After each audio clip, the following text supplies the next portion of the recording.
amis téléspectateurs, bienvenue encore sur Télécréole avec Charles Lucien pour présentation programme ça. Nous allons gagner deux invités. Premier tranche la paix en anglais, deuxième tranche la paix en créole, bien sûr.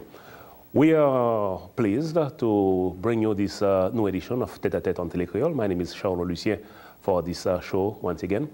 And as a program that takes pride in opening the door to discuss culture and arts in Boston, it's our pleasure for the first time to welcome a Boston Chief of Arts and Culture on Tête à Tête on Télécréole, and that's our way to introduce Julie Burros. Good evening on Télécréole. Great to see you. Thanks again for your name has been out there for those who follow what's happening in the cultural landscape here in Boston, following some 6 or 7 month national search. Finally, Boston Mayor Marty Walsh kept a promise that cultural activists in Boston have been looking to see implemented here. He hired you as the Chief of Arts and Culture in Boston. Yep. And that was in? I started in December of 2014, so I've been here for just over a year. And coming from Chicago, because we do know that you were, prior to that, Director of Cultural Planning in Chicago? Yeah, I came here from Chicago. It was a big move, and I've been working in municipal government for almost 20 years. Good. So that's what we wanted to have to kind of introduce the show. Let's see a little bit what Julie Burros was doing a few months ago in Jamaica Plain, introducing Boston Creates, which we'll discuss in a few moments.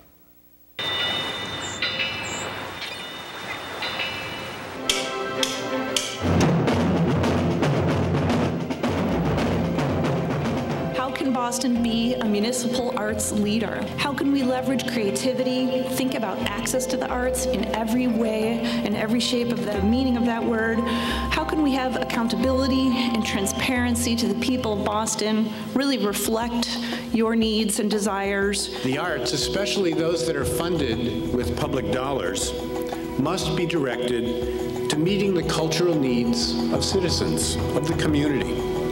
Arts organizations and artists are seen as instrumentalities, not just ends in themselves. We will ask you to define what you view as the creative assets in your worlds.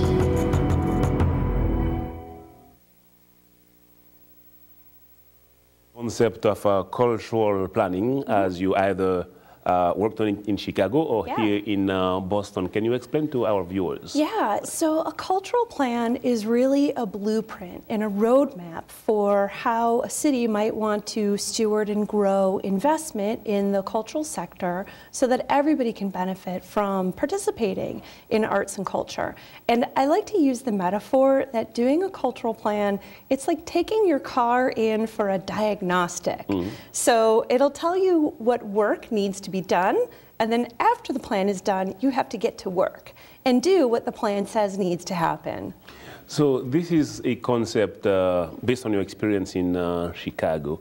When you came here in Boston, how was the move and the shift? Was it easy to try to embrace the culture here in Boston to work on this? Well, I really was busy when I first moved here, getting to know the city, getting to know the cultural community, visiting all the different art galleries, going to concerts, going to the big cultural institutions, going to the small, cultural offerings that were hidden around. So I was really busy running around, getting to know what's happening. And then also the Boston Creates process was very much focused on being in every corner of the city and letting the people tell us what were some of the barriers and challenges and obstacles, and then what were some of the strengths and possibilities that could be achieved through arts and culture. Now, the whole concept of arts, I guess that people understand, culture might be a little bit broader, bigger, or more contained, depending of what we are doing. How do you define culture in this context? Yeah, we have a very inclusive definition of arts and culture, and we know that language sometimes can be, not everybody's on the same page. When you say culture, it could mean something as mundane as growing a culture in a petri dish, like a science experiment, or a culture could be this basket of traditions that could include language and folk crafts and cuisine and traditions. So culture really runs the gamut, and we're deliberately inclusive. We mean everything: history, traditions, different cultures. It's all part of culture. Now, does Boston, from your perspective, or the, how many, 2 years that you've been living here, lend itself to the growth, so to speak, of culture and art? What's specific that makes it? We really recognize that Boston has a wealth of arts and culture offerings happening now. And it's one of our biggest strengths. We have a very diverse city with all kinds of people, youth, elderly, amateur artists, professional artists. It really runs the gamut. But what we're finding is not everybody has an equitable opportunity to advance in their creative career or to keep on engaging in creative pursuits. So we know that sometimes the arts offerings to go and be a participant are clustered only in parts of the city. They're not in every part of the city. So while there's an incredible wealth of offerings and sort of things going on, we know that there's more potential to grow support to artists, to have arts offerings and opportunities in every corner of the city.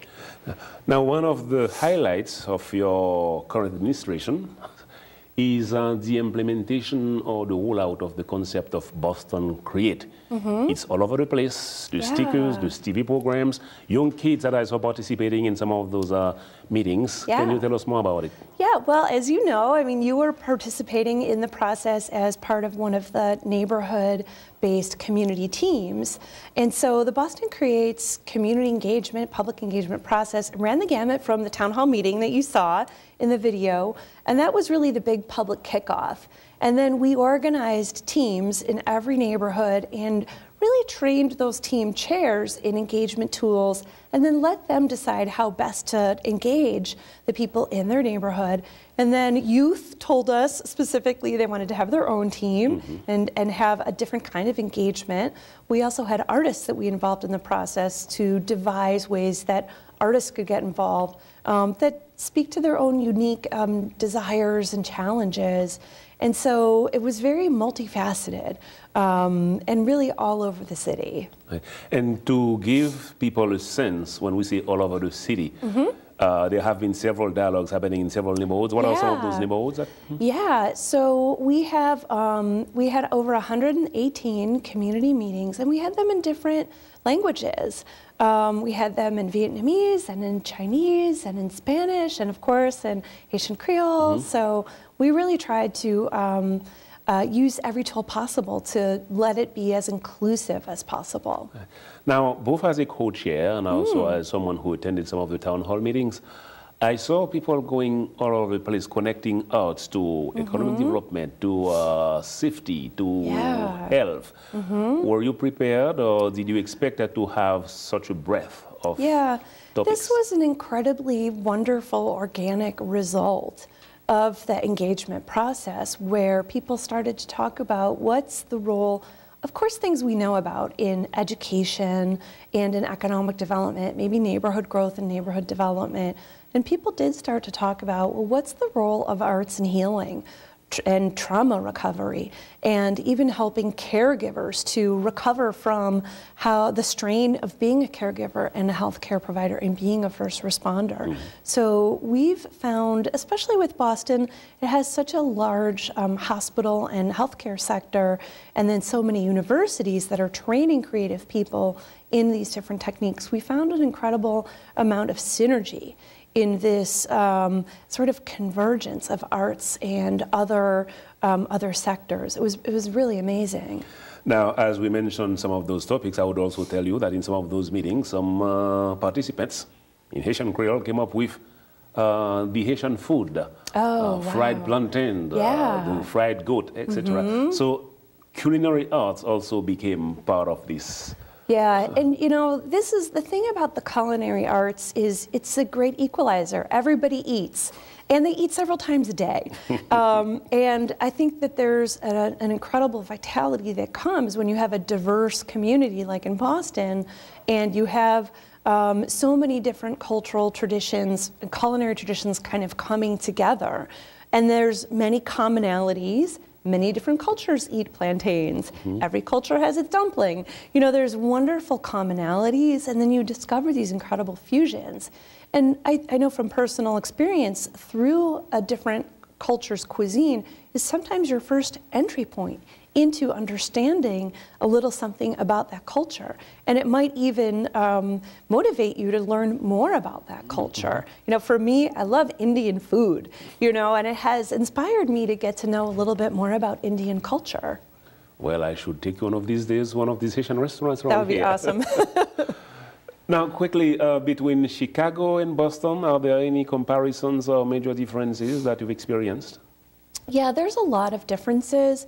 I would say, boy, there's so many. The geography is incredibly different. Boston is divided by bridges and rivers and land masses, and it's a little bit of confusing geography, and I think it leads to some divides between different neighborhoods. People don't flow as freely between neighborhoods as they do in other places.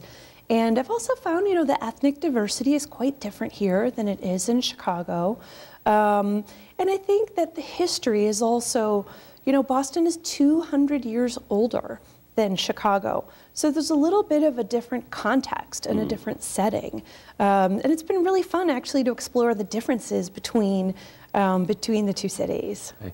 Now, for people who are not familiar with the concept of the cultural planning happening here and the Boston Creates, what are some of the timelines we are looking at currently? Well, we have a big town hall meeting coming up next Monday on March 28th, Bunker Hill 6 College. p.m., Bunker Hill Community College. And we welcome everybody to join us. We're going to be talking about how have we synthesized all of this community engagement and the survey data, and what have we come up with in terms of some of the findings and the goals and initial strategies that are going to lead to the creation of our final written plan.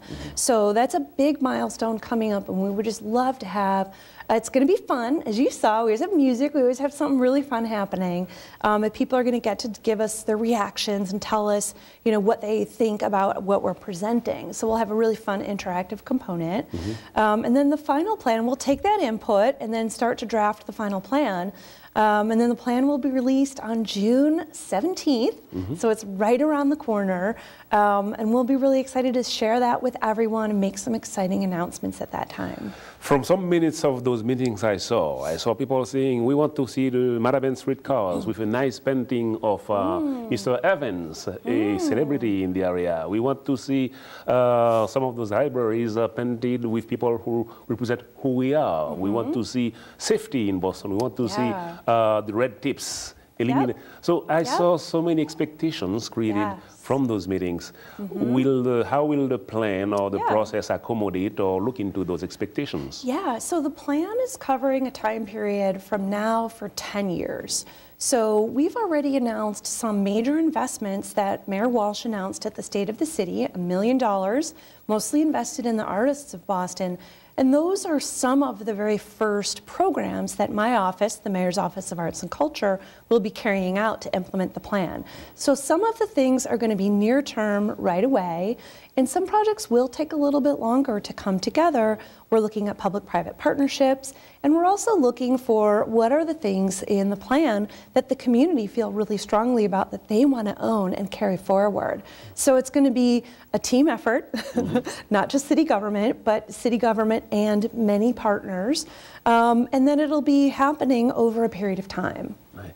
Now, is this initiatives happening strictly in the context of Boston as a city, or is there some kind of partnership with the state, Massachusetts? Yeah, so right now our purview really is the city. We work very closely with partners who have a broader geography. So we do work very closely with the Mass Cultural Council, which is a statewide agency. We work with NEFA, New England Foundation for the Arts, and they're actually all of New England. And then we do think that some of the public-private partnerships with funders and philanthropic organizations, many times their geography extends beyond the boundaries of the city. So we do think that some of the implementation will actually ripple beyond the city of Boston. Now, just back and forth, as I think about it now, expectations with the current political climate, we see what's happening in the context of the elections all over the place. Yeah. Do arts play a role in politics, and if so, in what sense? Yeah, wow, that is such an interesting question. And I will stick close to home first and say that Mayor Walsh has really claimed this incredible vision of having Boston be a municipal arts leader, and he's really started to invest and put some legs to that, and the plan is a big part of that. And we saw in the state of Massachusetts that the Massachusetts Cultural Council got an increase in their funding last year. So the trend is definitely upward, close to home.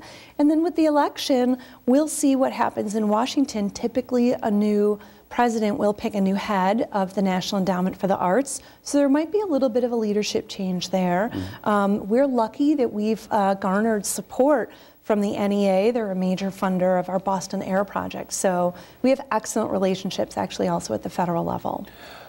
One of the information that we got in planning this interview is that the city of Boston has been without such a position, Chief of Art and Culture, for some 20 years. Yep. So clearly that speaks to the commitment, I guess. Yes, very much so. And we heard this during, I have been told about the advocacy that happened in Boston during the campaign season while Mayor Walsh was then a candidate.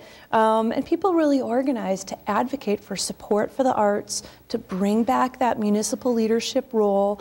And I'm very grateful that Mayor Walsh made good on his promise, and then did go ahead and elevate the position, bring back the position, elevate it to a cabinet level, separate arts and culture from other departments, really kind of lift it up, bring some funding, add some staff. So it's been incredible. I will tell you, as background information, that was years ago.